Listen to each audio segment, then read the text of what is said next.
Hello, welcome back. അപ്പോൾ ഞാൻ ഇന്ന് ഉണ്ടാക്കാൻ പോകുന്നത് ഒരു ക്യാരറ്റ് തോരനാണ്. ഞാൻ ഇതുവരെ ഇങ്ങനത്തെ ഒന്നും ഉണ്ടാക്കിയിട്ടില്ല. ഫസ്റ്റ് ടൈമാണ് ഇങ്ങനെയെല്ലാം ഉണ്ടാക്കുന്നത്.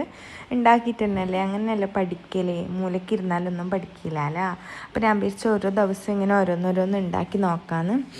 ബാക്കി ഇങ്ങനെ കറി അങ്ങനത്തെ വെക്കാൻ അറിയാം, ഇങ്ങനെ തോരൻ അങ്ങനത്തെ വറവൊന്നും നമുക്ക് ഉണ്ടാക്കാൻ അറിയില്ല. അപ്പോൾ ഞാൻ ക്യാരറ്റ് ഉണ്ടായിരുന്നു. അപ്പോൾ 2-3 ക്യാരറ്റ് എടുത്ത് അപ്പോൾ ഞാൻ വെച്ചത് ചെറുങ്ങനെ കുനുകുന അരിയുന്നതിനെയും കാട്ടി നല്ലത് ചോപ്പർ വെച്ച് ചീകി എടുക്കാമെന്ന് വിചാരിച്ച് അങ്ങനെ ഇതിൻ്റെ തൊലിയെല്ലാം കളയണമല്ലോ. അങ്ങനെ ഒരു 4 ക്യാരറ്റ് എടുത്തിട്ടുണ്ട്. എന്നിട്ട് അതിൻ്റെ തൊലിയെല്ലാം കളഞ്ഞ് നല്ലപോലെ കഴുകിയിട്ട് ഞാൻ നല്ലപോലെ ചിരണ്ടി എടുക്കാമെന്ന്.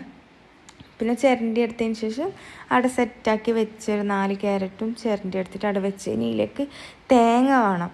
അപ്പോൾ തേങ്ങ നമ്മളിവിടെ തെങ്ങും കാര്യമൊന്നും ഇല്ലാത്തതുകൊണ്ട് നമ്മൾ തേങ്ങ പുറത്തുനിന്ന് തന്നെ വാങ്ങലാന്ന്. സാധനം വാങ്ങുമ്പോൾ ഒന്നിച്ചിട്ട് വാങ്ങലാന്ന്. അപ്പോൾ ഇത് ചിരണ്ടിയിട്ട് വരണം. അങ്ങനെ ഞാൻ ചിരണ്ടിയിട്ടെല്ലാം വന്നിട്ടായിട്ട് ഉള്ളി, പച്ചമുളക്, കറിച്ചപ്പിലെല്ലാം എല്ലാം സെറ്റാക്കി വെച്ച് അങ്ങനെ എണ്ണ ഒഴിക്കാം. അപ്പോൾ എണ്ണ കഴിഞ്ഞിട്ടുണ്ട്, അതിലേക്ക് കൂട്ടണം. അങ്ങനെ പാൻ എങ്ങനെ വെച്ചിട്ട് നേരെ നിൽക്കുന്നുണ്ടായിട്ടില്ല. അങ്ങനെയെല്ലാം നിർത്തിച്ച് പിന്നെ കടുവെല്ലാം പൊട്ടിച്ച് പിന്നെ എല്ലാവർക്കും ഉണ്ടാക്കാൻ അറിയാമായിരിക്കുമല്ലോ. ക്യാരറ്റ് തോരനെല്ലാം എല്ലാവർക്കും ഉണ്ടാക്കാൻ അറിയാമായിരിക്കുമല്ലോ. ഞാനെല്ലാം ഒന്നിച്ചിട്ട് തന്നെ ഇട്ടിട്ട് കുറച്ച് സമയം ബാട്ടിയിട്ടായിട്ട് പിന്നെ അതിലേക്ക് ഇച്ചിരി മഞ്ഞൾപ്പൊടി മഞ്ഞൾപ്പൊടി ഇട്ടിട്ടായിട്ട് എന്ത് പറയല് അമ്മ ചീകി വെച്ച ക്യാരറ്റ് ഫുള്ളായിട്ട് ഞാനിങ്ങനെ കുറച്ചായിട്ട് ഇട്ട് കൊടുത്തതാണ്. പിന്നെ എനിക്ക് ഉപ്പിടാൻ മറന്നുപോയി. അങ്ങനെ ഞാൻ ബയ്യാന്ന് കേട്ടോ ഉപ്പിടുന്നത് എല്ലാവരും ഫസ്റ്റ് ഇടണം, എനിക്ക് വിട്ടുപോയി.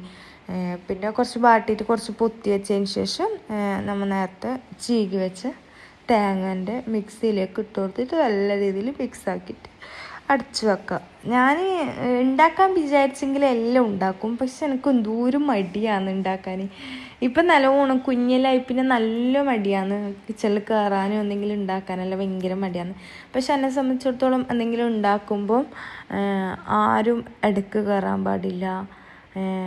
എന്താണെന്ന് വെച്ചാൽ ഞാൻ എന്തെങ്കിലും ഉണ്ടാക്കുമ്പോൾ ഞാൻ എൻ്റെ രീതിയിൽ തന്നെ എനിക്ക് ഉണ്ടാക്കണം. ഒരാളെ അഭിപ്രായം പറയാൻ പാടില്ല. അതൊന്നും എനിക്ക് ഇഷ്ടമല്ലാത്തൊരു സ്വഭാവം. ഓരോ ക്യാരക്ടറല്ലേ.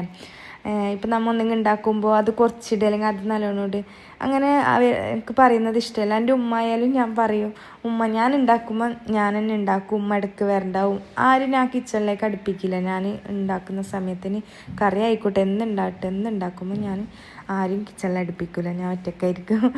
അപ്പം നല്ല അടിപൊളി ക്യാരറ്റ് തോരനായിട്ടുണ്ട്. മാഷാഅല്ലാഹ് നല്ല ടേസ്റ്റ് ഉണ്ട്, അടിപൊളിയാണ്. എല്ലാവരും ഉണ്ടാക്കി നോക്കാം. അപ്പം ഇന്നലത്തെ പാസ്ത ഉണ്ടായിന്, അതും ചൂടാക്കി പാസ്തയും നമ്മളെ ക്യാരറ്റ് തോരനും അച്ചാറും. ക്യാരറ്റ് തോരൻ അങ്ങനത്തെ എല്ലാം ഉണ്ടാകുമ്പോൾ പിന്നെ നമുക്ക് കറി വേണമെന്നില്ല. ഇങ്ങനത്തെ എന്തെങ്കിലും വറവുണ്ടെങ്കിൽ അച്ചാറ്, പപ്പടം അങ്ങനെ എന്തെങ്കിലും ഉണ്ടെങ്കിൽ നമ്മൾ ബേക്കപ്പൻ്റെ ഈ വീഡിയോ എല്ലാവർക്കും ഇഷ്ടപ്പെടും വിചാരിക്കുന്നത്. ഇഷ്ടപ്പെടുമെങ്കിലേക്ക്